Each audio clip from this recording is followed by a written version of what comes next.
একটি অভিযোগের প্রেক্ষিতে দুর্নীতি দমন কমিশন সমন্বিত জেলা কার্যালয় পাবনা থেকে একটি টিম বিআরটি অফিস পাবনা একটি অভিযান পরিচালনা করি।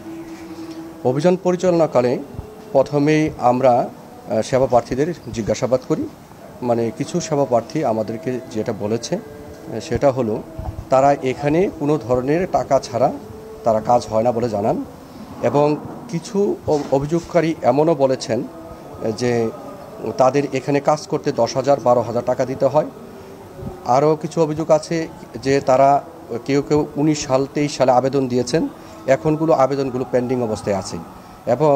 যদি তারা এখানে টাকা প্রদান করে বা দালালদের টাকা দেয়, দালালরা তার অফিসের কর্মকর্তা কর্মচারীদের সে টাকা প্রদান করলেই দ্রুত তারা ড্রাইভিং লাইসেন্স থেকে লার্নার লাইসেন্স থেকে বিভিন্ন ধরনের যে সেবাগুলো আছে সেই সেবাগুলো পেয়ে থাকেন।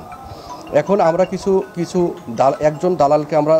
জিজ্ঞাসাবাদ করেছি, সে অপকটের বিষয়টি স্বীকার করেছেন যে আমি একজনকে সেবা প্রদানের জন্য আমি কিছু টাকা নিয়েছি, ঠিক আছে, এই কথাও তিনি স্বীকার করেছেন। আর এখানে একজন আমি কর্মকর্তা এবং কর্মচারীদেরও জিজ্ঞাসা করেছি যে ওনারা যদি কোনো সেবা প্রার্থীদের জিজ্ঞাসা করে যে আমরা কী ধরনের সেবা নিতে আসছি, তারা কী ধরনের সেবা পাবে সে বিষয়ে তারা ঠিকমতো কোনো কিছু বলেন না এবং কোনো কাগজে তারা লিখেও দেন না। এবং তারপরে এই বিষয়টি নিয়ে তাদের কর্মকর্তা কর্মচারীদের আমি জিজ্ঞাসা করি কেন সেবা প্রার্থীদের কী সেবা নিতে আসছে, কী প্রবলেম আছে এ বিষয়ে আপনারা বলে দেন না কেন। ওনারা বলে যে আমরা বলে দিই কিন্তু আমরা লিখে দিই না, তাছাড়াও ফাইল যে দেরি